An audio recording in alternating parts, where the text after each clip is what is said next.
السلام عليكم، بخير. يلا نخدمو. عندنا هنايا خصنا نلقاو اكس في هذه المعادله هذه، وهذه المعادله عندنا القيمه المطلقه لاكس باينه. عندنا جوج ديال الحالات. ديما فاش كتكون القيمه المطلقه كنديروا الحاله الا كانت اكس موجبه القيمه المطلقه لاكس كتساوي اكس، وإلا كانت اكس سالبه القيمه المطلقه لاكس كتساوي ناقص اكس. يعني عندنا جوج حالات في هذه المساله هذه. يعني ناخذ اكس الحاله الاولى اكس موجبه اكبر من صفر، يعني القيمه المطلقه لاكس كتساوي اكس.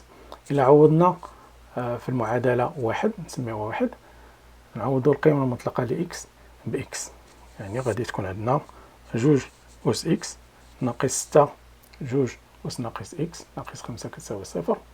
دابا خصنا نحيدو هاد جوج ناقص أس ناقص إكس، يعني خصنا نضربو كلشي في جوج إكس، يعني غتولي عندنا جوج إكس مضروبة في جوج إكس زائد 6 جوج ناقص إكس جوج إكس جوج أس إكس ناقص 5 جوج أس إكس كتساوي صفر. دابا هنايا جوج إكس زائد إكس هي جوج أس جوج إكس زائد 6 جوج أس ناقص إكس زائد إكس هي جوج أس زيرو اللي هي واحد. يعني نكتبوها جوج أس جوج إكس زائد 6 جوج أس زيرو ناقص 5 جوج أس إكس كتساوي صفر. دابا غادي نديرو ها جوج أس جوج إكس يمكننا نكتبوها على شكل جوج أس إكس كلشي أس اثنان، يمكننا نكتبوها هادي ناقص 5 فوا جوج أس إكس زائد 6. هذه معادلة من الدرجة جوج.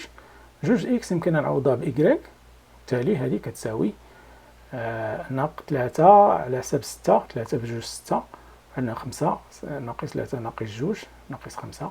يمكننا ندير جوج أس إكس ناقص جوج فوا جوج إكس ناقص 3 كتساوي صفر، ولا يمكننا نديرو الدلتا باش نلقاو هاد إكغيك. بالتالي عندنا جوج إكس أس إكس كتساوي جوج، ولا جوج أس إكس كتساوي 3. نديرو لوغ بيز 2 باش نلقاو إكس، يعني إكس كتساوي لوغ إكس لوغ 2 كتساوي لوغ 2 لوغ جوج اللي هي واحد، يعني إكس كتساوي واحد، و إكس لوغ 2 اللي هي واحد إكس كتساوي لوغ 3، لأن لوغ جوج أس إكس هي إكس لوغ 2 اللي هي لوغ جوج اللي هي إكس. هادشي اللي درنا في هذا. دابا ناخدو الحالة الثانية. إلا كانت إكس سالبة القيمة المطلقة لإكس كتساوي ناقص إكس، وغادي نعوضو في المعادلة واحد بحال اللي درنا في المعادلة في الحالة الأولى، يعني إكس صغر من صفر، يعني عندنا القيمة المطلقة لإكس في هذه الحالة كتساوي ناقص إكس. نعوضو جوج أس ناقص إكس زائد 6 في جوج أس ناقص إكس ناقص 5 كتساوي صفر، يعني هذه هي 7 فوا ضرب جوج أس ناقص إكس ناقص كتساوي 5. نحيدوها على الجهة الأخرى. جوج أس ناقص إكس كتساوي 5 على 7 لوغ ديال جوج أس ناقص إكس.